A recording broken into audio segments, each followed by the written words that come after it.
आता राज्यसभेच्या फॉर्म भरताना टी व्हीच्या स्क्रीनवरती शिवसेनेच्या म्हणजे शिंदे सेनेच्या वतीनं अचानक रोहित टिळक यांचं नाव स्क्रीनवर झळकायला लागलं आणि सर्वांच्या भुवया उंचायला लागले. असं कसं काय? रोहित टिळक तर काँग्रेसमध्ये आहेत, मग शिवसेनेतर्फे त्यांचं नाव कसं येतं? अर्थात नंतर त्यांनी फॉर्म भरला नाही, कारण ती निवडणूक नंतर बिनविरोध झाली शरद पवारांची एंट्री झाल्यानंतर सगळ्या गोष्टींमुळे. नाहीतर शिवसेना 2 जागा लढणार होती आणि दुसरं नाव आहे रोहित टिळक यांचंच होतं. हे आता समोर आलेलं आहे. पण रोहित टिळक हे यांचा वारसा, अगदी राजकीय वारसा टिळकांपासून काँग्रेसचा आहे. मग एकदम शिवसेनेत कसे? असे अनेक प्रश्न आता पुणेकरांना पडलेले आहेत. स्वतः रोहित टिळक आपल्यासोबत आहेत. सर, तुमचं स्वागत झी 24 हे मी त्याविषयी तुमचं नाव स्क्रीनवर बघितलं ना, अनेकांना मी प्रश्न पडला, हे काय आहे? हो, निश्चितपणे तो आश्चर्याचा धक्का होता आज अनेक लोकांना आणि फार कमी लोकांना माहिती होतं. आणि अचानकच शिंदेसाहेबांचाही फोन आला होता की राज्यसभेत आम्ही 2 जागा लढवू इच्छिते, तर त्याचे उमेदवार म्हणून लढायची तयारी आहे का किंवा लढणार का? एक तर त्यांचे मी आभार मानतो की एकदम राज्यसभेचा एक उमेदवार म्हणून माझ्यासारख्या एका कार्यकर्त्याला त्यांनी संधी द्यायचं ठरवलं शिंदेसाहेबांनी. आणि मग त्याच्यावर एक जवळची आम्ही काही लोकांनी चर्चा केल्यावर ठरलं की ठीक आहे, जर का साहेब असं म्हणत असले तर आपण ती संधी घ्यायला काय हरकत नाही. आणि उमेदवार मिळून जसं ते गाईड करतील तसं आपण करायला काय हरकत नाही, म्हणून आम्ही ते सगळ्यांना हो म्हणलो. आणि ते जे सामाजिक कार्य मी जे एवढे वर्ष करतोय सुद्धा, किंवा शिक्षण क्षेत्रातही करतोय, केसरी वर्तमानपत्राच्या माध्यमातून करतोय, आणि सोशल वर्क हे टिळक कुटुंबीय कायम करत झालं आहे. त्या आधारावर त्यांनी तो फोन केला होता की त्यांची इच्छा आहे आणि आम्ही सुद्धा म्हणजे जर का दुसरा उमेदवार लढवायचं चाललं आहे तर त्याची तयारी आहे का म्हणून. तेव्हा हा निर्णय घेतला गेला. मग काय झालं नेमकं? तो फॉर्म वगैरे तर सगळा भरून आम्ही तयारीत होतो, पण महाविकास आघाडीकडनं जेव्हा पवारसाहेबांचं नाव एकदम पुढे आलं तेव्हा हा निर्णय तसा झाला की आपण उमेदवारी किंवा बिनविरोधच करणं हे आवश्यक आहे, किंवा ते बरोबर नाही दिसणार. कारण पवारसाहेबांचं कॉन्ट्रीब्युशन हे खूप मोठं आहे राज्याला, देशाला, आणि वैयक्तिकसुद्धा आमचे घराचे खूप चांगले संबंध आहेत. म्हणजे माझ्या वडिलांपासून खानीवाले सरांकडे जेव्हा जुडोचे सगळे लोक असायची त्यात पवारसाहेबही होते. म्हणजे एवढी त्यांची मैत्री. आम्ही लोकमान्य टिळकांच्या नावाने पुरस्कारसुद्धा त्यांना दिला आहे. व्यक्तिगतसुद्धा मी खूप वेळा पवारसाहेबांना भेटलो आहे. त्यामुळे निवडणूक त्यांच्यासमोर लढवणं किंवा ते म्हणजे चुकीचंच होतं. म्हणून तो शिंदेसाहेबांनी जो निर्णय घेतला तो अगदी योग्य होता की बिनविरोधच ही निवडणूक व्हावी. आणि त्यामुळे फॉर्म मी दाखलच नाही केला. म्हणजे माघार घेणं नाही, आम्ही ठरलं की आपण फॉर्म दाखलच नको करायला. पण आता राज्यसभेची संधी थोडक्यात हुकली मी पवारसाहेबांमुळे, पण आता भविष्यात विधान परिषद येऊ शकते. मग तिकडं तशी ते पण तशा प्रकारचा काही विषय तिकडे झालेला नाही, किंवा तसं आमचं कधी बोलणंही झालं नाही. हे मी म्हणलो तसं की सामाजिक कार्य जे होतं किंवा संस्था आणि सगळं जे बघणं आहे त्या माध्यमातून, आणि अनेक वेळेला शिंदेसाहेब भेटलेले आहेत. त्यामुळे पहिल्यापासून जरा सांगा ना, कारण तुम्ही अजूनही टेक्निकली म्हणलं तर काँग्रेसमध्ये आहात, पण शिंदेसाहेबांशी कनेक्ट कधी सुरू झाला पॉलिटिकली? हे सगळ्या गोष्टी कसे सुरुवात? आणि काँग्रेसमध्ये तुम्ही नाराज आहात, चर्चा होत्या, कारण मोदींना पुरस्कार दिल्यापासून हे सगळं काँग्रेस आणि टिळक फॅमिलीतला दुरावा वाढत चालल्याचं आम्ही बघितलेलं आहे. नेमकं काय कारण आहे तेवढं? शिंदेसाहेबांशी संबंध तसे खूप आधीपासून होते, बऱ्याच वेळेला भेटलो. राजकीय ऑफकोर्स चर्चा अशा फार वेळा झाल्या असं म्हणता येणार नाही. काँग्रेसचं बरोबर आहे की पंतप्रधानांना जेव्हा पुरस्कार दिला होता टिळक स्मारक ट्रस्टच्या वतीने, तो खूप नाराजगी तेव्हा झाली होती. आणि अपर लिडरशिपला सुद्धा ती नाराजगी खूप लोकांनी पोचवली. माझ्याकडनं सुद्धा मी बऱ्याच वेळेला आता सांगायचा प्रयत्न केला की ती एक सोशल संस्था आहे, आणि ज्यांनी देशाकरता वेगळ्या एक त्यांचा विषय घेऊन आपण तो पुरस्कार देतो. आणि तो फक्त राजकीय नाही, सर्व पक्षीय, एका कुठल्या विशिष्ट पक्षाला नसतो, कुठल्याही पक्षाच्या लोकाला तो कोणालाही दिला जाऊ शकतो, ज्यांचं कार्य आहे देशाकरता, जगाकरता. उद्योजकांना दिला आहे, पण शास्त्रज्ञांना दिला आहे, इस्रो, DRDOचे अनेक. त्यामुळे विविध क्षेत्रातल्या लोकांना तो पुरस्कार दिला आहे. जसं इंदिराजींना सुद्धा तो दिला होता, मनमोहन सिंग साहेबांना दिला, अटल बिहारी वाजपेयीजींना दिलाच होता, पवार साहेबांना दिला, शंकरदयाल शर्माजींना दिला होता, प्रणव मुखर्जींना दिला होता. म्हणजे असं नाही की हे भाजपच्या लोकांना दिला, पण ते आता नाहीच. तो माइंडसेट जर का बदलायचंच नसेल, पक्षीय अभिनवस्थेत काही नव्हतंच, मुळात काहीच त्याचा संबंधच नव्हता. पण आता एवढ्या वेळा सांगून सुद्धा तो माइंडसेट जर का तशा ब्रॉडर प्रॉस्पेक्टिव्हने जर का विचारच करणार नसतील तर माझ्यापुढे काही पर्याय राहिला नाही. म्हणून मी पक्षाचंही काम मग थांबवलं आणि आपलं सोशल जे काम आहे तेच चालू ठेवलं. कारण तेच किती वेळा सांगणार आता. आणि हे सगळ्यांना कळत होतं की आणि बरं ती सगळे ट्रस्टीज मिळून ठरवतात. तो काही वैयक्तिक मी ठरवलं आहे आणि घेतलेला निर्णय नसतो.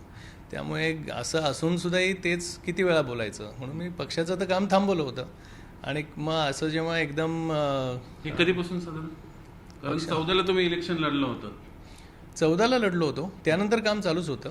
पण हा पुरस्कार झाल्यावर जास्तच ते म्हणजे खूपच निगेटिव्हिटी ती सारखी राहिली. आणि मी आता नावं घेत नाही, पण मी लीडर्सला एक्सप्लेन ते काय केलं सुद्धा. त्यांच्या प्रयत्नही केला सांगायचं की हे सोशली ड्रिवन हे सगळी इन्स्टिट्यूट आहे.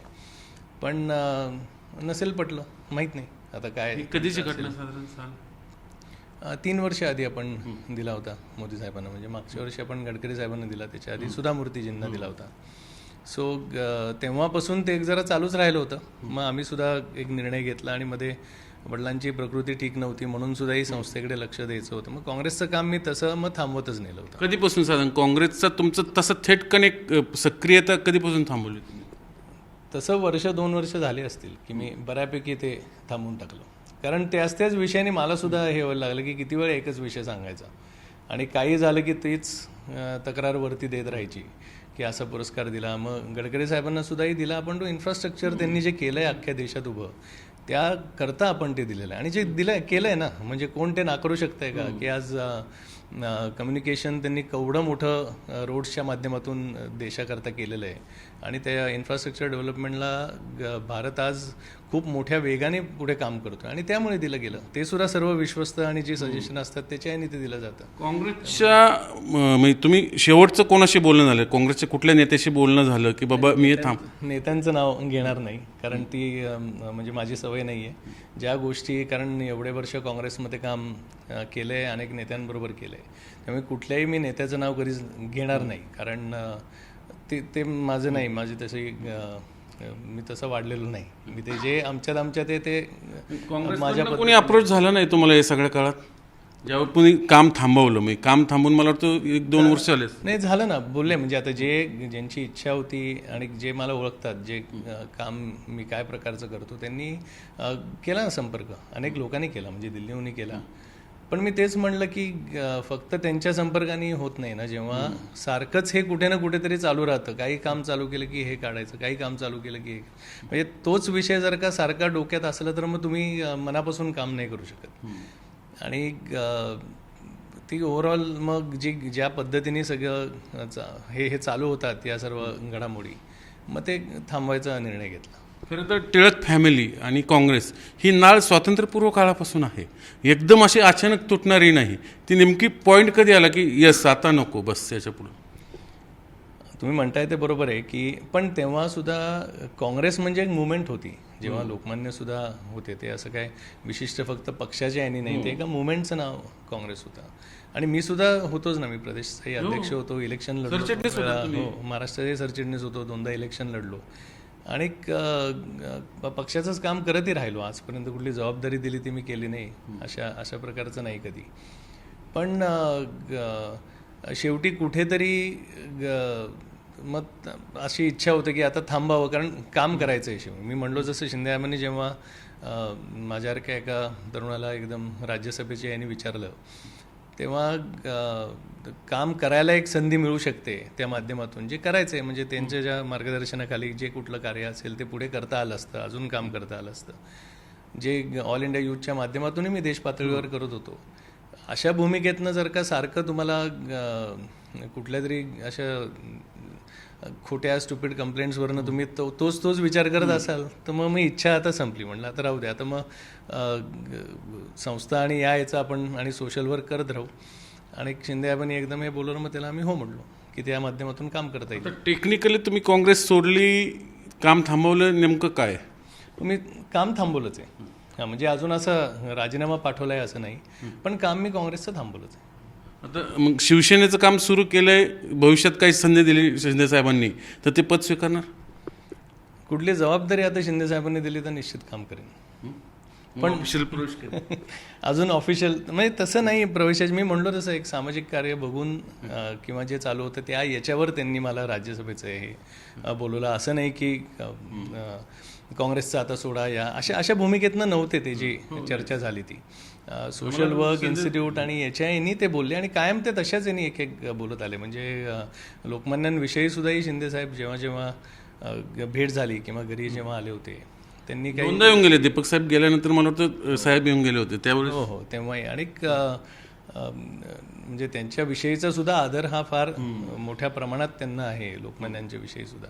आणि त्याचे सुद्धा काही गोष्टी किंवा त्यांना काय त्या यांनी इन्स्पिरेशन्स काय मिळाली अशा सुद्धा चर्चा त्यांनी खूप यांनी केल्या होत्या. आणि आपुलकी ती अशी कळते ना की कोणाला काय प्रकारचा रिस्पेक्ट त्या थोर पुरुषांविषयी आहे. त्यामुळे ते छान वाटलं. म्हणजे त्यांनी सुद्धा हे केलं. अशा व्यक्तीबरोबर काम करायलाही आवडेल. बघू आता पुढे काय होते. मी आत्ता काय सांगू नाही शकत. मी प्रवेश कधी काय साधारण तेच पुढे काय होते आत्ता सांगू नाही शकत. जबाबदारी स्वीकारणार. स्वीकारेन. शेवटचं काँग्रेसवर नाराजी कोणाची? कारण एवढी वर्ष नाळ तुटताना वेदना होत असेलच निश्चितच. तुम्ही जस्ट म्हणजे कारणही दिले अनेकदा, पण मधल्या मंडळींमुळे हे सगळं झालं. मधले मंडळी म्हणजे दरबारी मंडळी काँग्रेसमध्ये आपल्याला माहिती किचन कॅबिनेट बऱ्यापैकी चालतं तिथं, त्याच्यामुळे हे सगळं. आता मी म्हणलो तसं तेच ना की हे कोणालाही कळेल अशी गोष्ट होती. म्हणजे की लोकमान्य टिळक पुरस्कारात 83 पासून चालू आहे आणि वेगळ्या वेगळ्या क्षेत्रातल्या लोकांना दिला आहे. म्हणजे बाळासाहेब देवरस जे RSSचे संघटक होते त्यांनाही दिला आहे. बरं आधीसुद्धा या विश्वस्त मंडळीवर कोण कोण होते? विठ्ठलराव गाडगिळांपासून लोक होती जे ज्या ह्याच्यात. म्हणजे असं कुठल्या पक्षाचं म्हणजे जयंतराव टिळक होतेच, त्यामुळे अभयसिंह महाराज होते. त्यामुळे काँग्रेसचे सुद्धा एक मोठे नेते या विश्वस्त याच्यावर होते ना. जेव्हा अशा सामाजिक कार्यात सगळ्यांना पुरस्कार दिला गेला, वाजपेयीजींनाही जेव्हा दिला गेला, त्यामुळे असं काही नव्हतं. पण तरी आता तेच घेऊन बसायचं तर त्यामुळे चालू दे आता त्यांना त्यांचं. परवा तुमचं नाव चर्चेला आलं त्यानंतर कोणी किमान संपर्क तरी साधला का नाही काँग्रेसचे? 100% साधला. कारण लोकांना एकदम ते माहिती नव्हतं आणि आश्चर्य वाटलं. आणि ते आता मी तेच म्हणतो की एकदमच ते जाहीर झालं. कारण ते त्यांचा सुद्धा फोन साहेबांचं जेव्हा ते बोलणं झालं तेही खूप अचानक होतं. म्हणजे असं नाही की आधीपासून त्याच्या याच्यावर होतं. आणि म्हणून ते तेव्हा कोणाला असं काय सांगायचं नाही. पण आश्चर्य निश्चित वाटलं. अनेक लोकांनी विचारलं. पण मी म्हणलो तसं ही माझी संस्कृती नाही. मी नावं घेणार नाही कधी कुठल्या नेत्याची किंवा कोणाची नाराजगी असेल तरी ती नावं नाही घेणार. थांबा म्हणून तरी कोणी म्हटलं का नाही? 100% म्हणणार ना. ते असं होऊ नाही शकत. पण हां म्हणजे आता बघितलं ना एवढे दिवस आता तेच म्हणल्यावर. आणि एवढा मोठा विश्वास शिंदेसाहेबांनी जेव्हा टाकला, म्हणजे असं नाही नुसतं सांगण्याचं. खरं म्हणजे दुसरा उमेदवार म्हणून जाहीरच केला त्यांनी, स्वतःसुद्धा जाहीर केलं. हे असा विश्वास. सपकाळ यांच्याशी बोलणं झालं का हे सगळ्याच्यात? नाही मी नाही बोललो आहे आता. त्यांचा काही फोन वगैरे म्हणजे माहीत नाही. त्या याच्यानंतर अजून माझं बोलणं नाही झालं. आता निर्णय ठाम आहे. हो आता निर्णय ठाम आहे. भविष्यात समजा राज्यसभेत संधी हुकली, थोडक्यात मी काही पवारांमुळे असेल, पण विधान परिषद आहे आता आगामी काळात, ती ऑफर झाली तर घेणार? आता मी म्हणलो तसं बघू. आता शिंदेसाहेबांनी ही संधी दिली, पुढे आता त्यांना काय योग्य वाटेल ते निर्णय घेतील. भागवा खांद्यावर घेणार? मी तेच म्हणलो आता बघू काय काय काय प्रकारची जबाबदारी येईल आणि पुढे काय चालू होईल त्याप्रमाणे ते कळेलच. मी सांगेनच जे असेल ती. पण एकदा काम करायला लागलो की मी निष्ठेपणे ते काम करतो आणि मग पूर्णपणे करतो. त्यामुळे आता बघू काय अजून. आत्ता हे अचानक घडलेल्या गोष्टी आहेत. आता पुढे काय होतं. नाळ तुटली आता फायनल काँग्रेसचं आता मी काम थांबवलं. नाही तर मी ते बरोबरही नाही वाटत. म्हणजे इकडे तुम्ही राज्यसभेच्या याला हो म्हणल्यावर उमेदवारी, आता इलेक्शन नाही झाली हा वेगळा भाग झाला, मग आता नाही मग परत इकडे, हे असं हा माझा स्वभाव नाही. आयदर मी त्यालाच नाही म्हणलो असतो इकडेच जर काय तर. पण आता एकदा त्याला हो म्हणल्यावर इकडे आता मी काय करत नाही. मला असे इकडे तिकडे उड्या मारायला धनुष्यबाण सुटले आता कंपनीतनं. आता ते बघू पुढे काय होते. ते रोहित दादा यांनी सांगितलं आता माघार नाही, काँग्रेसचं काम मी थांबवलेलं आहे. आणि जे काय पुरस्काराचं कारण दिलं गेलं पंतप्रधानांना त्या काळात काँग्रेसकडनं, आम्ही अनेकदा त्यांना जस्टिफिकेशन दिलं, पण त्यांचं काही समाधान होतच नसेल तर शेवटी आपणच आपल्या बाजूने थांबवलेलं गेलं. म्हणूनच अचानक त्याविषयी त्यांचं राज्यसभेला मध्यंतरी आम्हाला माहिती आहे शिंदेसाहेब येऊन गेले होते दोनदा टिळकवाड्यात, तेव्हाच थोडंसं आम्हाला एक शंका आली होती, मी कुणकुणही लागली होती. पण अचानक राज्यसभेला नाव आलं आणि मग त्याच्यावर शिक्कामोर्तब झालं. आताही ते ठाम आहेत, होय आता बाण सुटलेला आहे, काँग्रेससोबत नाही, आगामी काळात शिंदेसाहेब जी जबाबदारी देतील पक्षीय पातळीवर, सामाजिक पातळीवर, संघटना पातळीवर, ती आनंदाने स्वीकारेल. पण या निमित्तानं काँग्रेस आणि टिळक फॅमिली स्वातंत्र्यपूर्व काळापासूनचं हे रिलेशन, ती जी नाळ आहे ही तुटली, हेच आता इथं या निमित्ताने स्पष्ट होताना दिसतं आहे. हीच आत्ताची सर्वात मोठी बातमी म्हणता येईल. व्हिडिओ जर्नलिस्ट नितीन सांडभोरसह चंद्रकांत फुंदे, झी मीडिया, पुणे.